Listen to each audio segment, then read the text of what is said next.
Assalamualaikum, my name is Norwahidah and today I will be reviewing the article entitled Loneliness and Depression in University Students. This article was written by Abdul Rahman Arvano Bairagi, Biplab Kumade and Lailun Nahar.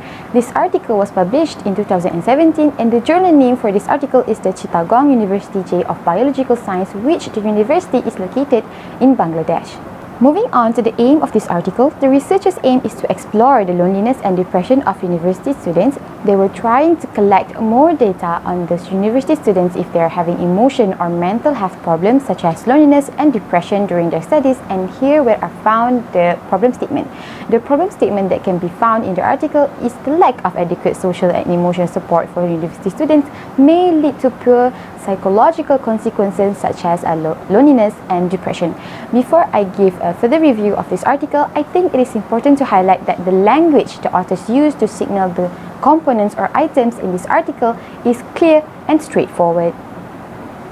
Next, 4 research objectives have been mentioned in the article, which is to find out loneliness and depression levels of the students at Chittagong University, to investigate whether loneliness of students varies as a function of residence and gender, and to see whether depression of students varies as a function of residence and gender, and lastly, to observe whether there is any relation between loneliness and depression.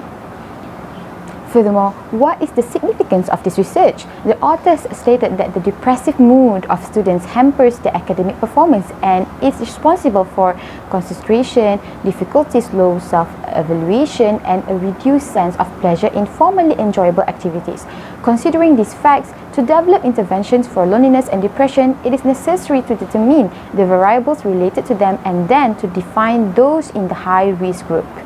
The authors also included 8 literature reviews on past studies of this loneliness and depression on students, and what I can conclude from it is loneliness is confirmed can lead to depression, and depression is recognized as a common and debilitating problem in the student population.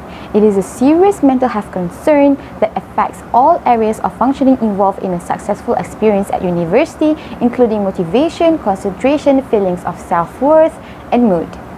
Moreover, of course, there will be a gap that the study is trying to solve.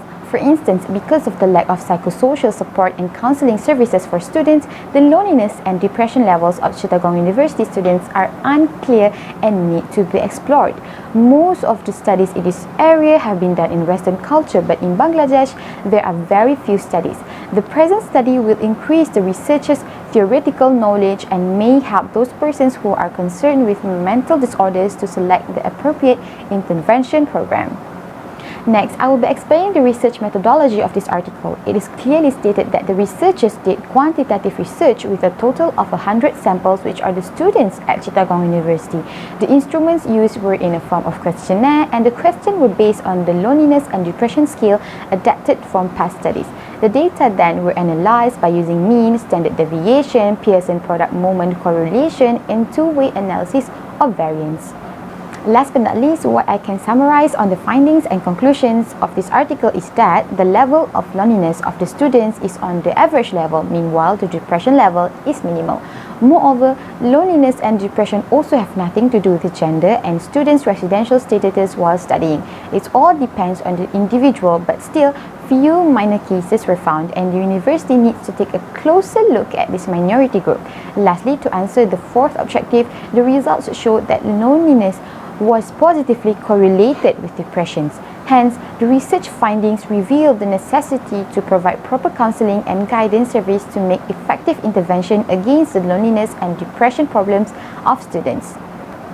To conclude, the article was well written with clear and straightforward indicators. Plus, I also realized that it is easy to understand the content of the article as it used a simple words with less jargon. I think that is all from me. Thank you.